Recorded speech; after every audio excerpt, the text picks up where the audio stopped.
poquito de dos órganos muy importantes que se llama el vaso y el otro sería el páncreas, ¿no? Entonces, bueno, de manera de centrarnos o de hacer un encuadre, bueno, pues las vísceras abdominales, pues ustedes ya saben que están o propiamente dicho o obviamente dicho dentro de esta cavidad abdominal, ¿sí? Que está dividida de la cavidad torácica por una estructura que se llama diafragma, ¿no?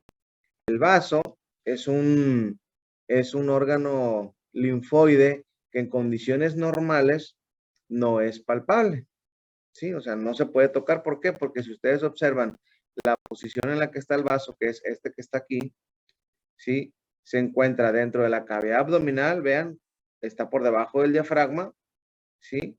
Pero los arcos costales de las últimas costillas tienden a cubrir a esta estructura y por ende dificulta la palpación en este caso de este órgano no vital que es el vaso, ¿no? Obviamente cuando hay alteraciones como crecimiento del vaso que se llama esplenomegalia, pues es palpable y obviamente pues eso es anormal, ¿no?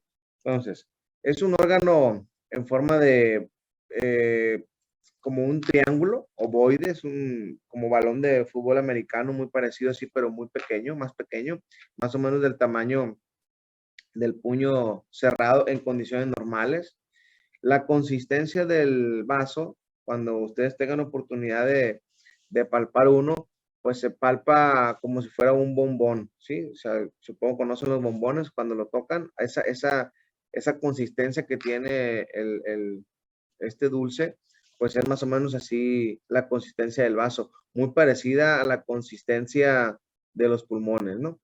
Es de color morado, ¿sí? Inclusive en la persona viva, en la vida real, es de color muy, muy morado porque es una estructura que es altamente irrigada, tiene una arteria ahí muy importante que viene prácticamente directamente de la aorta, entonces es muy irrigado, tiene un gran flujo de sangre, entonces por eso su característica que es morado, ¿no?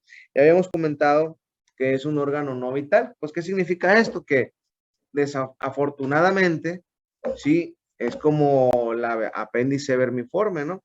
No la tenemos, pues realiza una función aparentemente, en el caso de la apéndice, el vaso sí realiza una función más específica, pero es un órgano que si llegáramos a tener una lesión o que tuviéramos que tener la necesidad de rescindir del caso del órgano, pues obviamente no es necesario, no es incompatible con la vida, o sea, podemos vivir sin el vaso, ¿no? Inclusive, pues hacer procedimiento que es respirar el vaso. A pesar de que está abierto por los costales, sí, es un órgano muy vulnerable, o sea, porque cualquier contusión directa en la caja torácica puede comprimir el vaso y eso provoca una lesión o un estallamiento del vaso. Es muy sensible, o sea, no tiene tanta resistencia como otros órganos y fácilmente se puede reventar, o puede romper este vaso. Está localizado, si lo dividimos en cuadrantes, si dividimos en cuatro partes, está en el cuadrante superior del lado izquierdo y más específicamente ya por regiones, pues está localizado en el hipocondrio izquierdo, ¿no? Vamos a ver su relación, está muy relacionado con el óvulo del hígado, sobre todo cuando alcanza a llegar a esta zona del óvulo izquierdo. Es un órgano linfoide, ustedes ya saben que el sistema linfático es el que se encarga de prácticamente muchos de los desechos, ¿sí? Muchos de los desechos que vienen de las estructuras que ya le cargaron exactamente el cuerpo.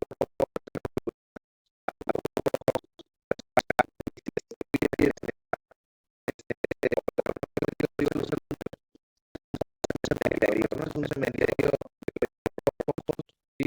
Es un cementerio de planetas, que son estructuras que se encargan de formar coágulo, formar una cicatrización.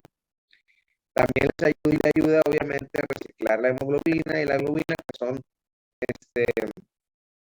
partes o estructuras que pertenecen a al glóbulo rojo o al hematocito, ¿no? En la etapa prenatal, antes de que nosotros cuando estamos en la panza de nuestra mamá, ¿sí? Es un órgano muy importante para el bebé porque realiza una función muy importante que se llama hematopoiesis, ¿sí? No sé si ya habían escuchado de este término, pero la hematopoiesis es la producción de las células formes de la sangre. Entonces también participa como los huesos largos, por ahí los huesos largos, la médula ósea roja, que está en los huesos largos, que se encarga de producción de glóbulos rojos, pues también el vaso en la etapa prenatal, o sea, antes de que estemos fuera de la panza de la mamá, es un órgano muy importante porque es el que forma muchas de las células que le van a dar una función importante a la estructura o un transporte, en este caso de oxígeno, en el caso del producto del bebé que está dentro de la panza, ¿no? Obviamente también produce plaquetas, pero su principal función hematopoyética se realiza durante la etapa prenatal, ¿sí? Más o menos este es el color que tiene el vaso y se observan, está localizado en el cuadrante superior del lado izquierdo, hipoconio izquierdo, y aquí el hígado, perdón, alcanza a tocar un poquito el vaso específicamente en su lóbulo izquierdo. Van a ver en ocasiones que el lóbulo izquierdo del hígado es un poco más grande de lo normal o más grande que a veces alcanza a cubrir por la parte de arriba, en este caso el vaso. Aquí la parte superior está cubierta por el estómago, ¿sí? O uno de sus polos.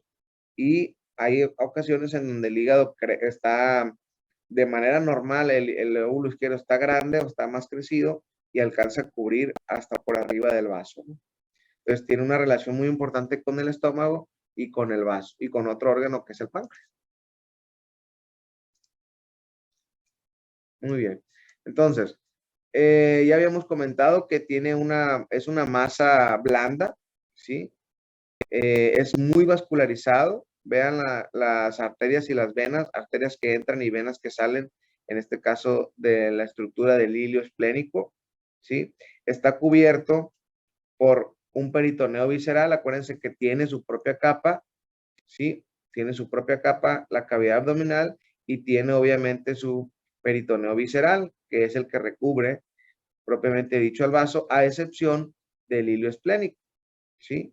El hilo esplénico ya habíamos comentado que es como el hilo pulmonar, es la estructura a través de la cual entran y salen estructuras a un órgano específico, ya sea, por ejemplo, el riñón, el hígado, el vaso, los pulmones. Entonces, tienen esta zona, ¿sí? Que se puede identificar fácilmente a través del cual entran los vasos que le van a dar una función específicamente al mismo, ¿no?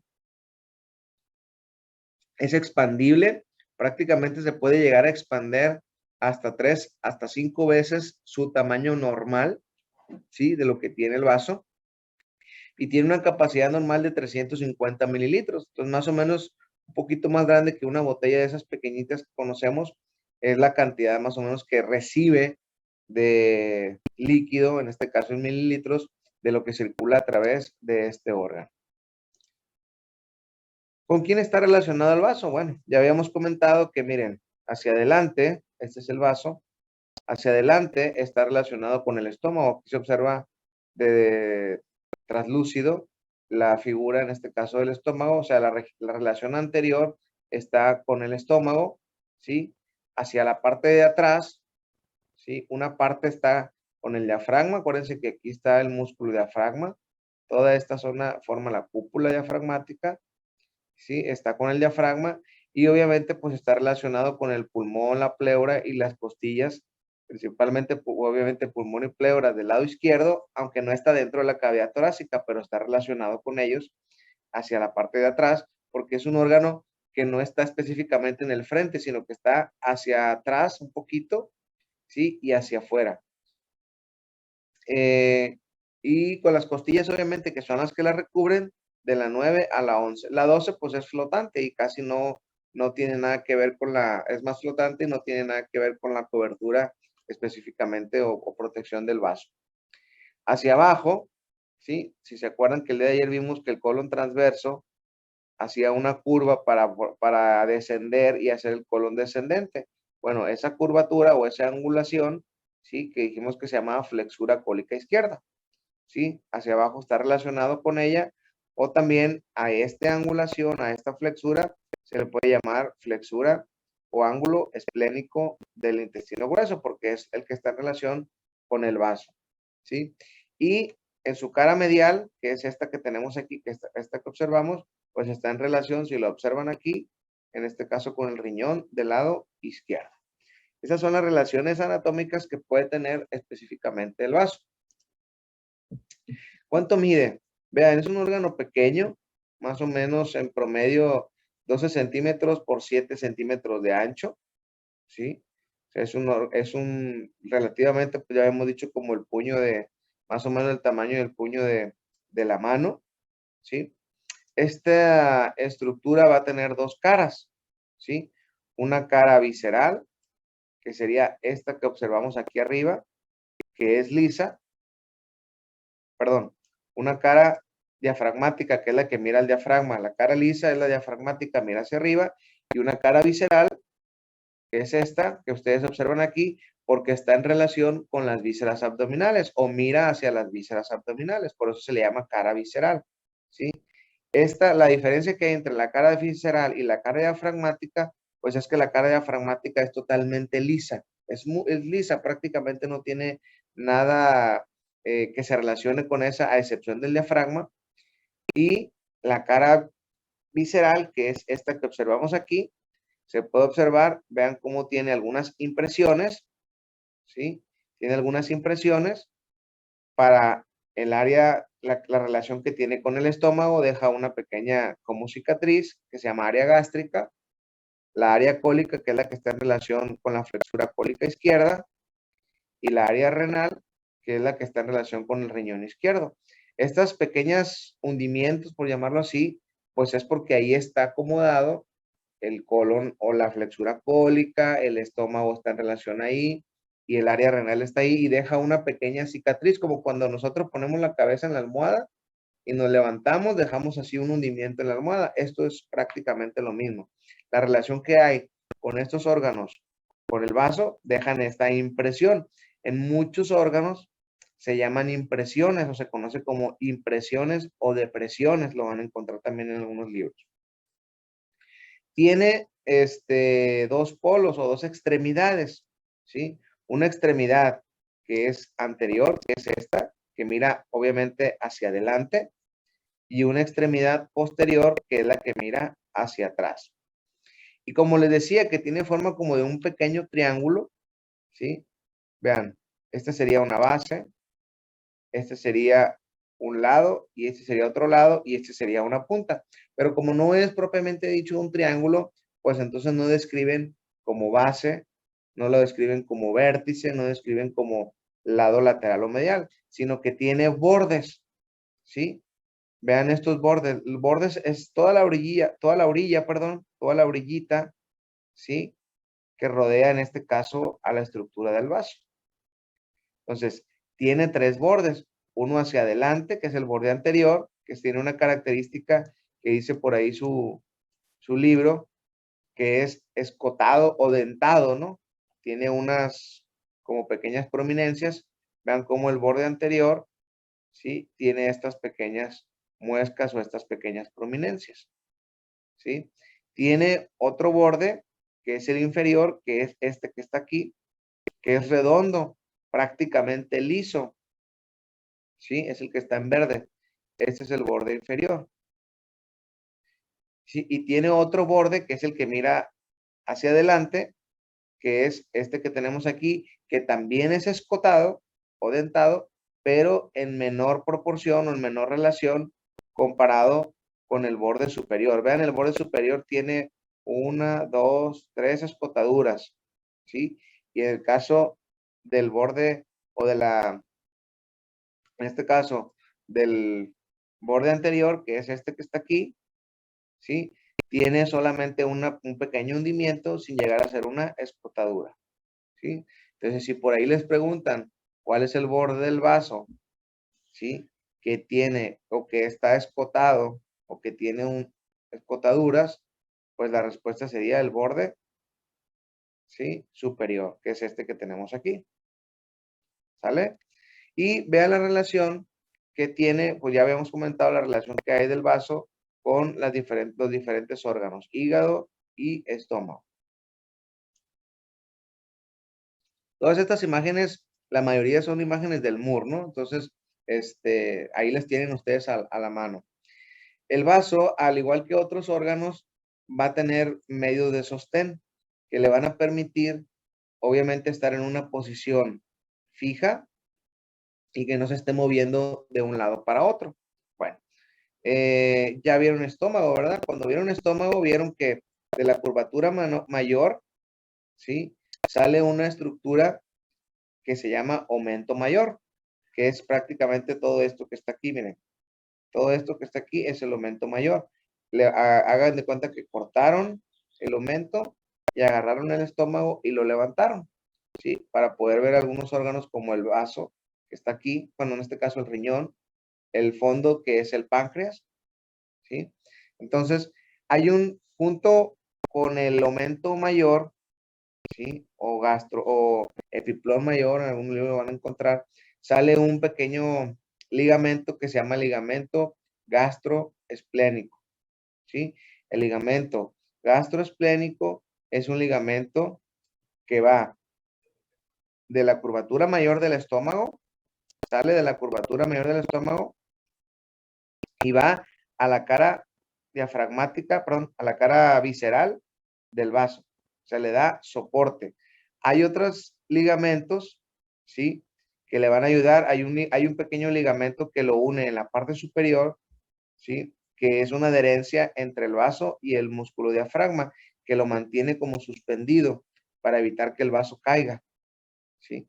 Y hay otro ligamento pequeño que se llama ligamento espleno-renal, que viene del riñón del lado izquierdo, evidentemente es el que está en relación con el vaso, y va a la cara diafragmática en la parte posterior de esta cara, ¿sí? Esta es cara visceral, y va por la parte de atrás y mantiene también suspendido al vaso. Entonces, los dos ligamentos principales que le van a dar soporte al vaso, ¿sí? O sostén, son medios de sostén, sería el ligamento gastroesplénico y el ligamento espleno-renal. ¿Quién le va a dar irrigación al vaso? Miren, comentábamos el viernes vamos a ver específicamente tronco celíaco, pero hay una arteria que se llama arteria esplénica, ¿sí? Es esta que tenemos aquí, vean, esta arteria gruesa, ¿sí? Que sale prácticamente directamente de la arteria aorta y específicamente sale de una estructura que se llama tronco celíaco, ¿sí? Entonces, la arteria esplénica, ¿sí? Que es tortuosa, vean cómo va haciendo una serie de curvas, pasa por la parte posterior del estómago, ¿sí? Inclusive da unas ramitas para irrigar parte del fondo del estómago, ¿sí? Y va ahí específicamente y da irrigación importante, en este caso, al vaso. También esta arteria esplénica va a dar otras arterias. Miren, si recuerdan, el estómago está irrigado principalmente por 4 arterias, 2 pequeñas arterias en la curvatura menor y 2 arterias en la curvatura mayor. Hay una arteria, ¿sí? Que se llama gastromental del lado izquierdo, que es esta que tenemos aquí, y esta le va a dar irrigación a una parte del fondo, ¿sí? Y a una parte del cuerpo del estómago. También es rama de la esplénica, ¿sí? Entonces el estómago está irrigado por tronco celíaco y específicamente una parte de la arteria esplénica, más específicamente, ¿no? Pero ahorita estamos hablando únicamente de arteria esplénica. Así como hay una arteria esplénica, hay una vena que es satélite, que se llama vena esplénica, que es esta que tenemos aquí. Esta vena esplénica es la que recoge ya toda la sangre que ya el vaso prácticamente, que es como un filtro, terminó de limpiar esa sangre, ¿sí? Y la regresa, ¿sí? A través de esta vena esplénica a otra vena importante que se llama vena porta, ¿sí? Que lo vamos a ver un poquito más adelante. Entonces, bueno, si alguien les pregunta cuál es la arteria que irriga el vaso, pues la arteria esplénica. Y la vena esplénica. ¿Y de quién es rama? La arteria esplénica del tronco celíaco. ¿Y a dónde drena? La vena esplénica, pues va a drenar en la vena cava, perdón, en la vena porta, ¿sí? Porque va a formarse junto con la mesentérica superior, van a formar este pedacito que se llama vena porta. Luego van a ver por qué se llama porta. El drenaje linfático, bueno, está dado a través de ganglios y vasos linfáticos que están prácticamente en todo el trayecto, ¿sí? De la arteria esplénica, ¿sí? Inclusive también le dan cierta drenaje linfático a parte del cuerpo del páncreas, ¿sí? Si se dan cuenta, pues hay diferentes tipos de drenaje de ganglios que le van a ayudar o de nódulos que le van a ayudar a estas vías linfáticas que son como pequeños filtros, ¿no? Hay estos que se llaman celíacos porque están en relación al plexo celíaco o al tronco celíaco, pilóricos, ¿sí?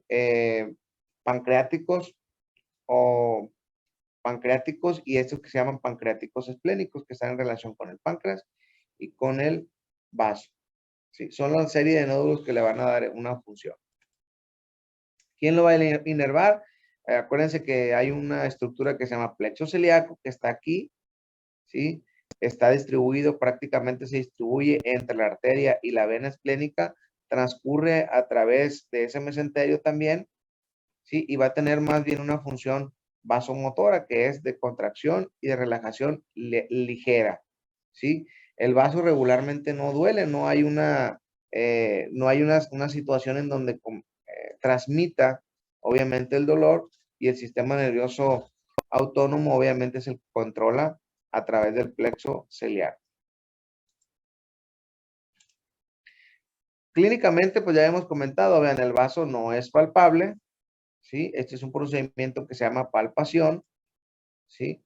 Se trata de levantar la parte posterior de la caja torácica un poquito para empujar el vaso hacia adelante y que éste pueda ser palpado durante este procedimiento, que es introducir la mano por debajo de la costilla, ¿sí?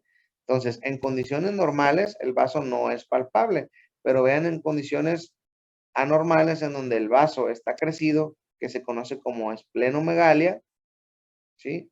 Vean cómo el vaso está, vean cómo está tan crecido que está por debajo del arco costal, ¿sí?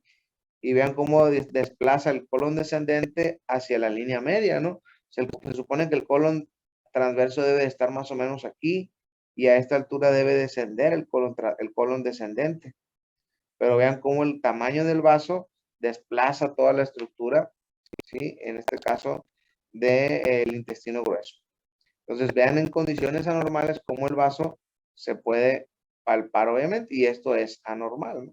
No es normal, es un crecimiento anormal. Por ahí van a ver que alteraciones hematológicas condicionan a esplenomegalias, la púrpura trombocitopénica idiopática, que son enfermedades que condicionan esplenomegalia, pues ahí van a encontrar esos datos clínicos.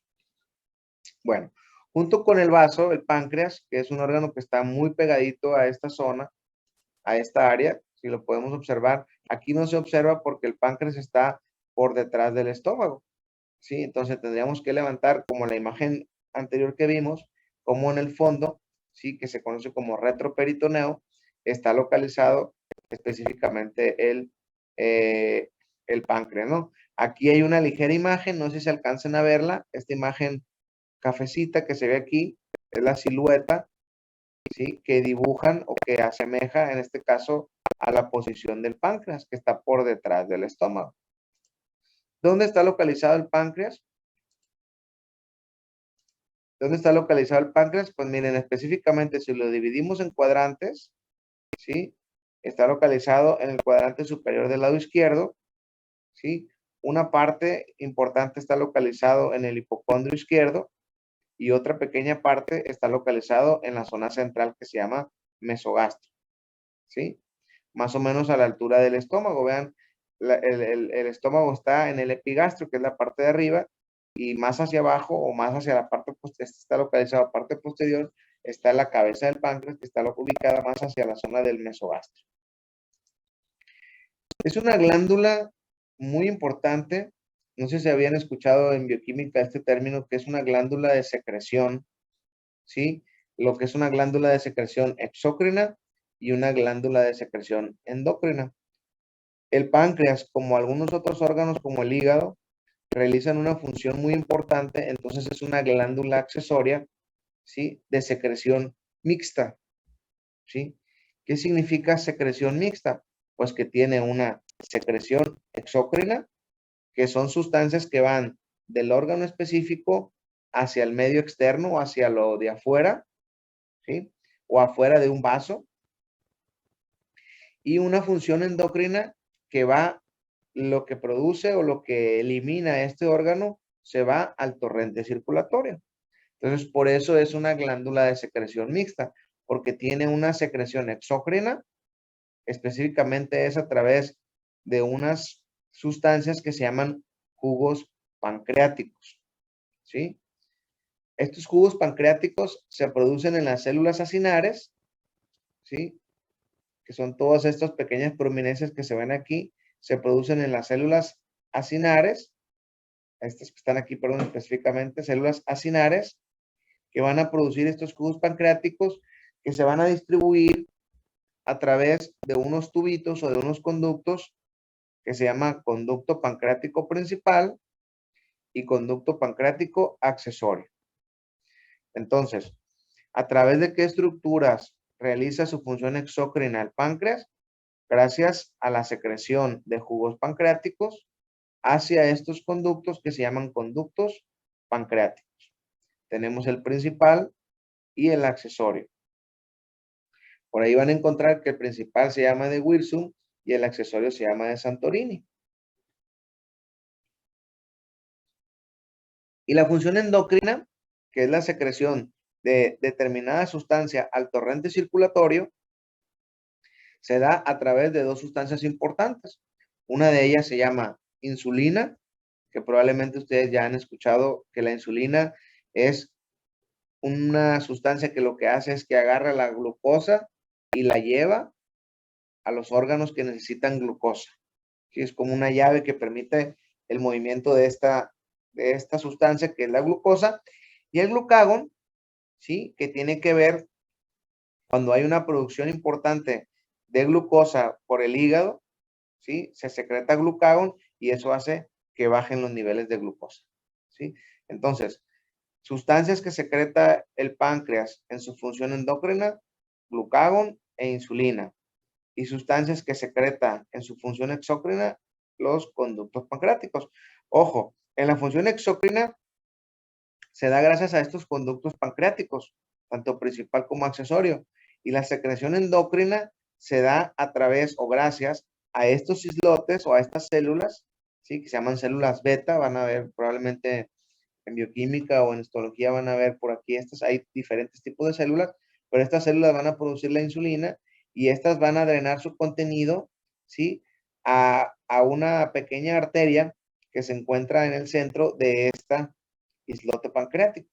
Entonces, por eso es que la producción endocrina se va al torrente sanguíneo, ¿sí? A través de las arterias, y la producción exócrina, ¿sí? Se va hacia, en este caso, al intestino delgado, a través de los conductos pancreáticos. ¿Se acuerdan que el día de ayer vimos, vimos intestino delgado, como la segunda porción del duodeno, ¿sí? Cubría o le daba vuelta o rodeaba una parte importante del páncreas, que es específicamente la zona de la cabeza del páncreas. Por eso el duodeno tiene esa forma de C. Entonces, habíamos hablado que el conducto pancreático principal va a drenar junto con el colédoco, ¿sí? Y va a formar la papila duodenal mayor. Y en algunas ocasiones, este conducto pancreático tiene un conducto pancreático accesorio, que es este que tenemos aquí, que va a drenar por arriba de la papila duodenal mayor y va a formar una papila duodenal menor. Entonces, a través de estos conductos, repito, es como los jugos pancreáticos llegan al intestino delgado, específicamente a la segunda porción del duodeno, y si recuerdan, dijimos que en la segunda porción del duodeno es donde se empezaban a desdoblar los alimentos o hacer pedacitos muy pequeñitos para que puedan ser más fácilmente absorbidos en el yeyuno y en el ilio, ¿sí? Si recuerdan ese aspecto, ¿no? Entonces, eso es la gran importancia que tiene la relación del páncreas, ¿sí? En este caso con la segunda porción del duodeno. Ustedes ya saben o vamos a ver que el hígado también secreta ácidos biliares que también se drenan aquí y también los ácidos biliares van a participar en la ayuda de ese desdoble de esos nutrientes para que puedan ser absorbidos fácilmente.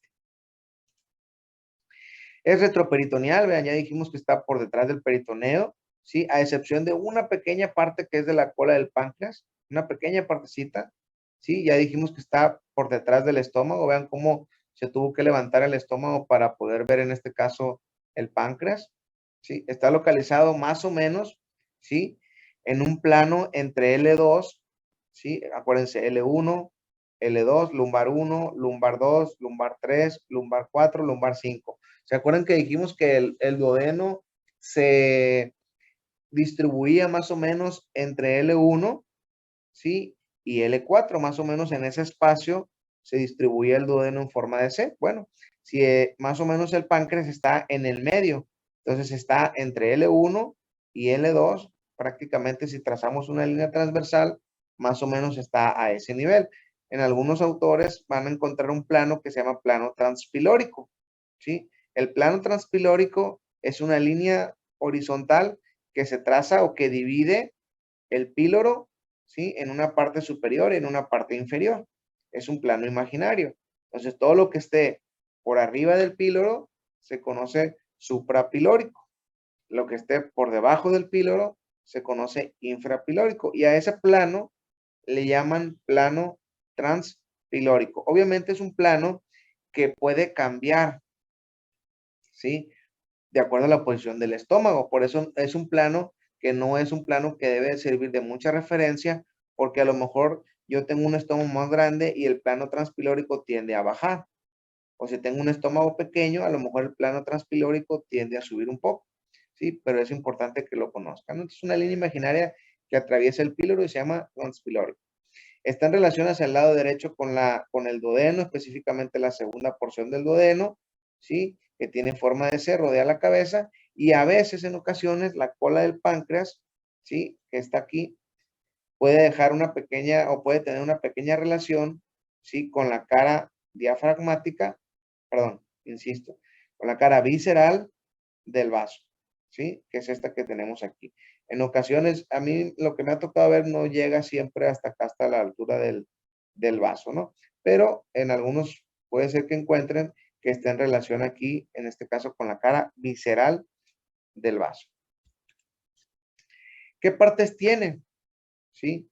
Así como ustedes están observando la estructura del páncreas, véanlo cómo tiene, como si fueran diferentes, como si fueran granitos. Yo le digo a veces que parece como si fuera un elote, como diferentes granitos. Esta es la textura que tiene el páncreas en la vida real, ¿sí? Cuando ustedes tengan la oportunidad de tocarlo o de palparlo, tanto en una persona viva como en un cadáver, ¿sí? Van a tocar cómo tiene esa estructura, como si fueran un montón de bolitas, un montón de unión de muchas bolitas, y así se palpa. Entonces, este tiene una cabeza, ¿sí? Tiene un cuello. Siempre hablamos de cuello cuando hay una estructura que tiene cuerpo y que tiene cabeza. Obviamente tiene que haber un cuello, como en el caso de la estructura del individuo. Una cola, que es la parte terminal, y tiene una estructura que se llama proceso unciforme. El proceso unciforme es, si lo comparamos con otra estructura del cuerpo, es como el lóbulo língula del pulmón. O sea, es una pequeña prominencia, es una pequeña saliente que tiene el páncreas, y a este le conocen como proceso unciforme, que tiene las mismas funciones, o sea, realiza prácticamente toda la estructura del páncreas, realiza la misma función endocrina y la misma función exócrina. En esta imagen de aquí pueden observar las relaciones que hay con la cabeza, el cuello, el cuerpo y la cola. La cabeza prácticamente dijimos que está ubicada en relación al duodeno, más relacionado con la porción descendente y un poquito con la porción horizontal. Hacia el lado derecho, ¿sí? O sea, en la parte, cuando cortan el páncreas van a poder encontrar los vasos mesentéricos, que es arteria mesentérica superior, y por la parte de atrás la vena esplénica. Acuérdense que pasa por atrás, vean cómo viene por detrás, porque va hacia el vaso, ¿sí? Específicamente este va a descansar sobre la vena cava inferior, que es esta que tenemos aquí. Esta que tenemos aquí es vena cava inferior, va a descansar sobre ella y ustedes van a ver que los conductos biliares también van a pasar junto. Acuérdense que los conductos pancreático principal se va a anastomosar con los conductos biliares o específicamente el colédoco, y obviamente van a pasar por la parte posterior del vaso y van a formar un pequeño surco que está más o menos en este espacio que se llama surco posterior, por debajo del plano transpilórico. El plano transpilórico en esta imagen, ¿sí? Lo podemos observar. Si hacemos un trazo o una línea transversal aquí, ¿sí? Este sería el plano transpilórico. Este es el estómago, este es el píloro, ¿no? Y este es el plano transpilórico, ¿no? Entonces, medialmente, el proceso... ¿No? Pásale. El doctor Rubio, el director. El plano transpilórico, ¿sí? Prácticamente está en relación con el proceso unciforme, que está un poco más hacia la izquierda, ¿sí? Y está hacia atrás o localizado posterior a la arteria mesentérica superior, ¿sí? La arteria mesentérica superior y la vena esplénica van a ser dos estructuras muy importantes que vamos a ver cómo van a formar la vena porta. El cuello, pues es un pequeño abultamiento que está entre la cabeza y el cuerpo, es corto, está por delante de los vasos mesentéricos y atrás de ellos prácticamente se van a unir la vena esplénica, que es esta que tenemos aquí, y la vena mesentérica superior para formar, ¿sí? La vena porta. El cuerpo, ¿sí? Está por arriba de la arteria aorta. Acuérdense que esta es la arteria aorta, esta gruesa que está aquí, más o menos a nivel de L2 se transcurre. Dijimos que estaba entre L1 y L2, ¿sí? Está por encima del plano transpilórico. Este es el cuerpo. Si el plano transpilórico más o menos está a esta altura, entonces está por arriba, ¿sí? Está en la parte posterior del estómago y este se va a relacionar de manera importante en su cara posterior, pues ya dijimos que está sentado en la aorta, los vasos mesentéricos, la arteria mesentérica específicamente, está en relación con el riñón del lado izquierdo, ¿sí? La glándula suprarrenal que está por arriba del riñón, que no está en relación directa con ella, y los vasos que le van a dar, que es la arteria y la vena renal. Son las relaciones del cuerpo. Este es un corte donde podemos ver prácticamente el cuerpo o el fondo, en este caso el fondo del estómago, ¿sí? El vaso, ¿sí? Un corte del riñón, la columna, la aorta, y este que está aquí, ¿sí? Prácticamente esta partecita que está aquí sería la glándula que nosotros conocemos como glándula suprarrenal. Aquí está el hígado, ¿sí? Y aquí obviamente pues no alcanzamos a ver en este caso específicamente la estructura del páncreas. Aquí no se observa en esta imagen. La cola, que es esta partecita de aquí, la parte final, es poco móvil, ¿sí? Está por delante del riñón izquierdo, ¿sí? Se relaciona con el hilio esplénico y la flexura cólica izquierda, que es la que baja, ¿sí? Y va a pasar entre algunas capas del ligamento espleno-renal, ¿sí? Que es el que se extiende del estómago del riñón al vaso, y va a acompañar específicamente a los vasos esplénicos. Los conductos pancreáticos, pues ya lo comentamos, conducto pancreático principal, conducto pancreático accesorio. Estos van a iniciar prácticamente desde la cola del páncreas hasta que desembocan en la segunda porción del duodeno, ¿sí? Habíamos dicho que van a formar la papila duodenal mayor, van a formar una ámpula que se llama ámpula hepatopancreática y tiene un pequeño esfínter, un músculo pequeño que se llama esfínter de Oddi. Y el conducto accesorio o pancreático accesorio, ¿sí?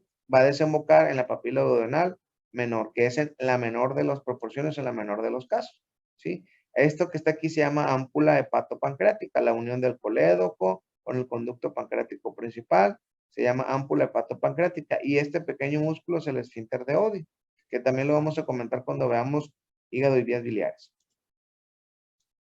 ¿Sí?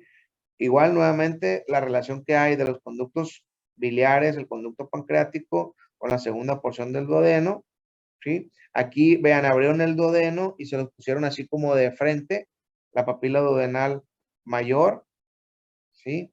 Aquí no hay papila, y una pequeña papila duodenal menor, y todas las relaciones en este caso del páncreas, duodeno, ¿sí? Vasos mesentéricos, arteria aorta, ¿sí?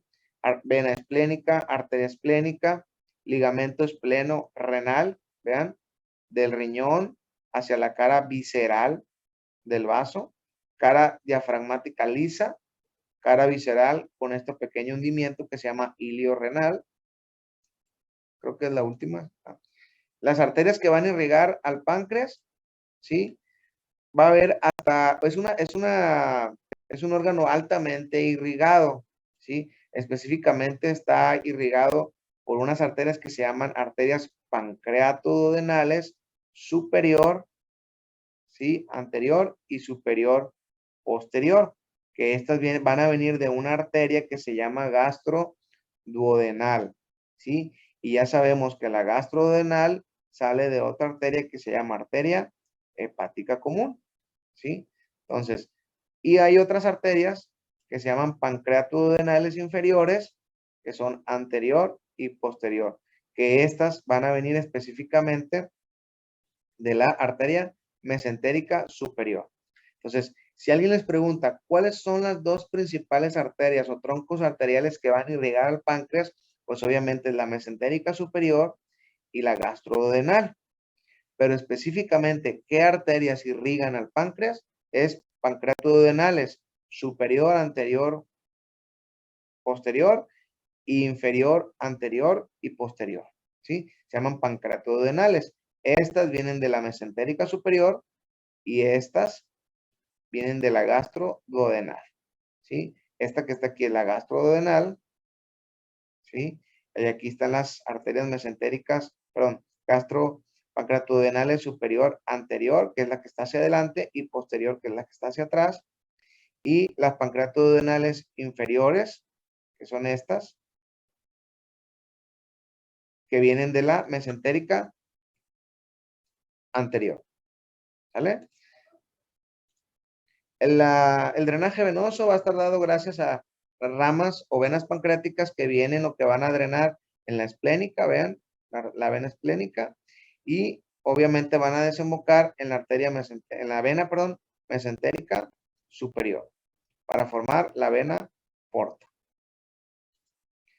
Prácticamente, lo que son los vasos linfáticos van a acompañar a todo el trayecto, ya dijimos, a través de estos nódulos o estos ganglios linfáticos, que ya comentamos que son los pancreáticos esplénicos o pancreatoesplénicos, que se distribuyen en todo el trayecto prácticamente de la arteria y la vena esplénica. Va a haber nódulos linfáticos pilóricos, mesentéricos, en el tronco celíaco, ¿sí? Son los que le van a dar esta función a la vía linfática. El nervio vago, ¿sí? O décimo par craneal, va a dar una función parasimpática. Acuérdense que el páncreas tiene que contraerse un poquito para secretar sus hormonas, secretar la insulina, secretar glucagón, ¿sí?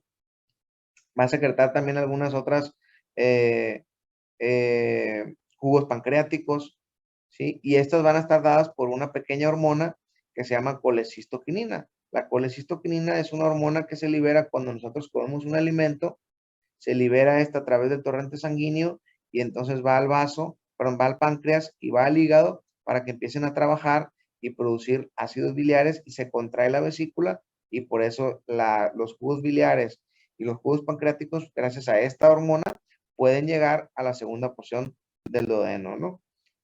Probablemente eso lo vayan a ver en bioquímica. Esta es una colangiografía, se llama colangiografía, ¿sí? En donde meten un material de contraste con ese endoscopio que llegan hasta el tubo digestivo, y atraviesan la ámpula de váter y meten un material de contraste y entonces pintan los conductos hepáticos o los conductos biliares, perdón, y pintan también el conducto pancreático principal. ¿Sí? Vean cómo se ve el colédoco y el conducto pancreático principal. El cístico que viene de la vesícula, que lo vamos a ver mañana, el conducto hepático, hepático derecho y hepático izquierdo. ¿Sí? Eso se llama colangiografía. Una reconstrucción en tercera dimensión de una tomografía de prácticamente del páncreas. Vean el páncreas, el intestino delgado, cómo le da vuelta a la cabeza del páncreas, el estómago, ¿sí? El riñón, la vena esplénica, vean qué gruesa está la vena esplénica, se anastomosa con la vena mesentérica superior y forman la vena porta que va al hígado. La pancreatitis, pues es un proceso inflamatorio que se da regularmente por la obstrucción de esta válvula o de esta ámpula de váter, ¿sí? Se tapa porque se va un pequeño lito a través del conducto colédoco, se tapa, y entonces, bueno, al taparse esta vía de salida, pues los jugos pancreáticos que se producen, pues se siguen secretando, y entonces el páncreas se empieza a inflamar, ¿sí? A eso se le llama pancreatitis. Obviamente hay muchas causas de pancreatitis. La principal es por litos o piedritas, pero ustedes saben que hay pancreatitis alcohólica, hay pancreatitis traumática, ¿sí? O sea, hay diferentes tipos de causas de lesión, en este caso del páncreas. El páncreas es un órgano vital que necesitamos para vivir, y si llega a haber una lesión importante en el páncreas, pues deja de producir las sustancias importantes para regular la glucosa, y pues evidentemente hay riesgo en un momento dado de muerte, ¿no? Vean cómo la pancreatitis, cuando es hemorrágica, cuando hay un proceso inflamatorio importante, se va necrosando, se necrosa aquí está la necrosis en la cabeza del páncreas, ¿sí? Y entonces, pues obviamente los conductos pancreáticos se van obstruyendo y la producción, y aquí va inclusive una piedrita, vean, pues esta piedrita va a bajar al colédoco, va a llegar aquí a la segunda, va a llegar a la ámpula de váter y va a tapar, ¿sí? Puede tapar esta vía biliar, y entonces viene una pancreatitis. Produce dolor intenso. La pancreatitis es un dolor súper intenso, o sea, es de los dolores más dolorosos que es de los dolores más intensos que se pueden presentar, ¿sí? O sea, es un dolor muy intenso que se presenta, ¿sí? Una arteriografía del tronco celíaco, se pinta el tronco celíaco, el viernes vamos a ver tronco celíaco. Una tomografía con contraste, vean el páncreas, ¿sí? La vena porta, cómo se pinta. Esta prácticamente es el lóbulo derecho del hígado, el riñón, ¿sí? La vena cava inferior, parte del estómago, un poco la flexura cólica izquierda. Y otro estudio muy importante que nos ayuda a determinar la estructura del páncreas, pues es el ultrasonido. Yo creo que eso es más común, que ustedes han escuchado hablar de un ultrasonido. Entonces, con él podemos estudiar, o se puede ver fácilmente la estructura, en este caso del páncreas, y nos puede decir, pues, si está agrandado, si hay hemorragia, si hay lesión en el páncreas, ¿no? Creo que es la última. Muy bien, chicos. Creo que ya nos pasamos un poquito de tiempo. Si hay chance el día de mañana, con mucho gusto revisen el tema nuevamente y comentamos cualquier duda o comentario.